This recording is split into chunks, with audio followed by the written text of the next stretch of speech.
Let's be honest, we don't know anything about our elected officials. They're hidden behind curated social media profiles and press releases to the point that they often seem barely human. We're here to break down those barriers and get under the hood of their real character.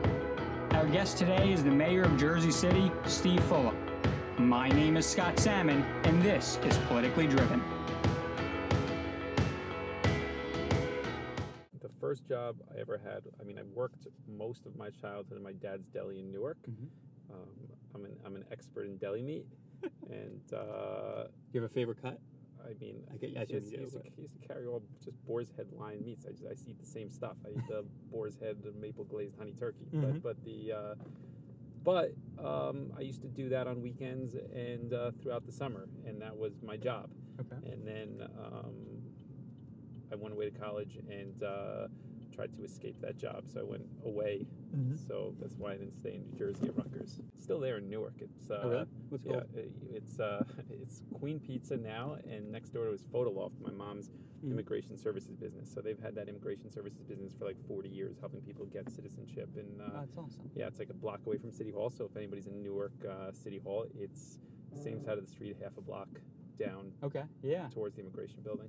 Oh, very cool. Okay. Is your family a particularly political family? No, my family's very non-political. My mom and my dad, they vote, but look, they're typical immigrants into this country that they're really focused on giving my brothers and I kind of this opportunity in this country, and they never really were involved in anything much outside of the family.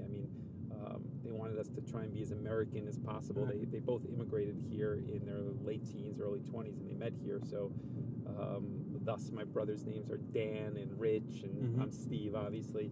So they wanted like really simple American names, right. And they were very conscious of that. So they're not political. My father would get up at 3 o'clock to go to the deli every morning, right? Yeah. Because like the newspapers were thrown in front of the place at like 4 a.m. So if you weren't there, somebody else would take them and sell them, right? So he'd have to get there for that, and then he'd come home late. Like he closed at 6, so he'd get home probably around 6:37, and then he wasn't really in the mood to be talking politics. That's fair. So, That's fair. So that never really happened. I actually ran for Congress against Bob Menendez, and I was actually at the time the mayor at the time. So some people might remember. Glenn Cunningham was the mayor of Jersey City at the time. I was 25 years old. I just left my career at the time at Goldman Sachs. I was promoted to associate. I left that all after 9/11 to enlist in the Marine Corps. And was deployed to Iraq. I was amongst the first troops out there, and then first troops that returned back. And so Cunningham thought at the time that it would be, I could fill out a ticket, and what could you say about me at the time that was negative? And so he invited me to City Hall, and he gave me this whole pitch about how did you first meet? Well, what happened was I was deployed out to, so let's take a step back. I'm working in Lower Manhattan, planes hit the World Trade Center, and then it forced me to kind of reflect on where I was in my life and what was important to me. So I went down to the recruiting stations for the Marine Corps. I didn't know much about the military. I learned all of that. I chose the enlisted side, so I went down to Paris Island, went to boot camp, and then I was amongst the first troops deployed out to Iraq. And of course, people at Goldman thought I was crazy. Family and friends thought I was crazy. I thought it was just an important thing to do. When I came back, the city has a Office of Veterans Affairs, and they reached out to kind of give me this proclamation that they would do to everybody who went overseas. And after the mayor gave me this proclamation, it's still in City Hall, so it's kind of the thing that started me. He invites me into his office, and he asked a lot of questions about my deployment. And he was really, really interested in the fact that I chose to be on the enlisted side. At the time, I had 2 master's degrees, so I could have been on the officer side, and that I would choose to leave a really, really good job to enlist at that point in time. So he asked a lot of questions, and I didn't think anything of it because... a lot of people asking you questions like that. A lot of people. I was one of the first people deployed, one of the first people back, like senior people at companies, like friends, family. A lot of people were very curious, so this is something that I would just go through. I didn't think anything of it. About 4 months later, I was leaving work in Lower Manhattan, and I get this phone call, and it's a Thursday afternoon, and it's a deputy mayor, and he says, "Hey Steve, the mayor wants to talk to you." So I said, "Okay," which I thought was strange, honestly. Right? Oh, okay, sure, why not? So Glenn gets on the phone and he says to me, he says, Steve, he says, I'd like you to come to City Hall. I'd like to talk to you about something. And I said to him, what I was thinking at that point was I actually had called the Mayor's Action Bureau, which is like the response center in City Hall that previous Monday, to complain about a parking issue in the city. I was that guy, right? And so I thought that the mayor was calling me to talk about my parking issue. Right. So I said to Glenn, Mayor Cunningham, I said, look, I cannot come to City Hall tomorrow because I'm trying to get my career back here and working, but it's really inspiring that you're calling me like about my parking issue, and I think it's okay. I don't really need you involved in it, but I'm thankful. And he's like, I have no idea what you're talking about. I go into his office, and then he starts talking to me about like the political dynamics in Hudson County and his feelings about, at the time, Congressman Menendez, and he was talking about the fact that they had disagreements, and he was talking about the fact that, you know, how people get involved in politics when they're young and they run for office, much like yourself, and sometimes it's not successful, but, you know, that's generally how you start. And then he starts saying to me, like, look, you know, what I'm going to tell you is probably not going to be a winning proposition for you, but I think it might be a good thing for you long term if you're interested in it. And so I could obviously see that he's like pitching me on something, and I wasn't registered to vote. I wasn't really interested in any of this stuff. And so he says, what I'd like you to do is to run for Congress against Bob Menendez. And I said to him, is that when you blacked out? No. Yeah, no, I said to him, I said, look, I don't follow. Repeat that, please. Right? And then he says it again. And I said, look, Mayor, let me think about it and get back to you. And so I left City Hall and I called family and friends, and I said, look, I just had the weirdest situation. You were not going to believe this one. And then people would say, all right, what happened? I said, well, I was in City Hall. And they would say, why were you in City Hall? And I said, don't worry about that part of the conversation. Let's just focus on the more bizarre part. And I said, look, I was in this guy's office, and he says, do you want to run for Congress against Bob Menendez? And everybody had the same reaction. They're like, are you sure? That's what he said. And I was like, I'm telling you. I asked him twice. Like United States Congress? Yeah, and so I thought about it over the weekend. I actually thought it was like a once-in-a-lifetime opportunity that, you know, I would never run for office again. I thought that I would tell my grandkids that, like, once upon a time I ran for Congress. And so I called the mayor on Monday, and I said I would do it. And I registered to vote that day. That was the day I registered. And we were off to the races. And then Cunningham, actually, a week before the primary, we were on a bike tour, and then later on that night, he had a massive heart attack, and he passed away. Oh, wow. And needless to say, you know, as destiny would have it, I got slaughtered in the primary. I was probably the only person that thought I was going to win. I actually didn't understand how the process works. And so it was me and some college buddies watching the returns by ourselves. And we actually thought when the first couple returns came in that we were in the mix. Oh, when it was like 100 votes to 90 votes kind of thing? Yes. We thought that if everything breaks perfectly, it could happen. What I learned through that process was that I kind of you could really do a lot of good. And people do need help, and if you're in it for the right reasons, it's a good thing. And that's what kind of sparked the whole thing. And then we got slaughtered, and I ran for council a year later. And then we won an upset election against the political organization, and then that started kind of where I am today, and I've slowly learned. Did you have a favorite teacher when you were growing up? Yeah, her name was Eleanor Brooks. Eleanor Brooks. What'd she teach? Social studies. And what held you? I had her for 3 years in a row. I had her in 6th, 7th, and 8th grade, and she followed me through the campaign, and she was a cheerleader for me, and she wrote to me while I was in Iraq, and really? Yeah, she was great. And then she passed away. She passed away from cancer probably at this point 2013, right after I got elected.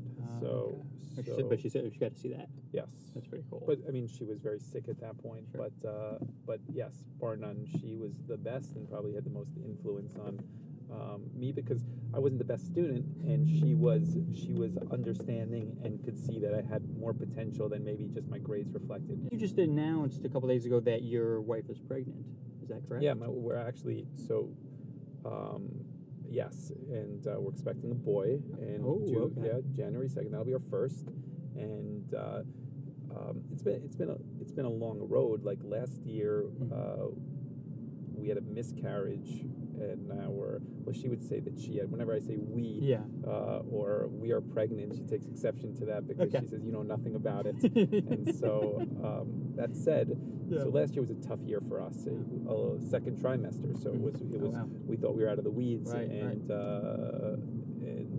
lo and behold, that didn't work out so well. So last year was a tough year, but then, a lot of people go through it. You actually realize when it happens to you that it's more common than you realize, and a lot of people just don't talk about it. Absolutely. And so this year, thankfully, she's pregnant again and due January 2nd. And so that's going to be kind of our focus of New Year's and Christmas and all that is preparation. And thankfully, so far, so good. Now, do you have any names picked out? I wouldn't share them with you. Okay. So the answer is yes, and yeah. My fiance, that was when I knew that I wanted to marry her moments after I met her. Yeah. How did you meet her? We met on J-Date. J-Date. Yes, All right. Okay. I was on there for 4 days. I messaged. I don't believe that. I swear to God, I was on there That's for 4 like days. Everybody says. She was on there for 6 months. I was on there for 4 days. I messaged 4 women. She was the first one to respond. We went on our first date, and I went home and deleted my account. This is so not true. I swear to God, this is all true. Take it from somebody who ran for Congress and got slaughtered, right? I think that there's truth to what Cunningham said to me back then, that you got to start somewhere, and often the rules are in this business that you lose before you win. Yeah, I mean, absolutely. Whether you're George Bush or Bill Clinton, it's all Al Gore. It's all been the same, and that's at the highest level. And then certainly at the more parochial level is that you can't be scared about trying and failing and going out there for it. Absolutely, not a business you could be scared. I'm scared to take risks in. So this is Journal Square that you're in right now, actually, and we bought the building next to it over there. It's going to be a museum, the brown one. Oh, right. That's the one we just closed on. Is that the one with the arches? Yep. Okay. Yeah, it needs a little bit of work, but like the location is the best, and this area is getting totally repurposed. I mean, between the Lowe's Theater and the museum that we're doing there, and some of the development that has started here, when you look 5 years from now, this is going to look entirely different. It's going to be great. Well, that brings up another question. Is there anything that you have not done yet that you're really want? Like, is there something in particular that you've been wanting to do but you haven't been able to accomplish yet?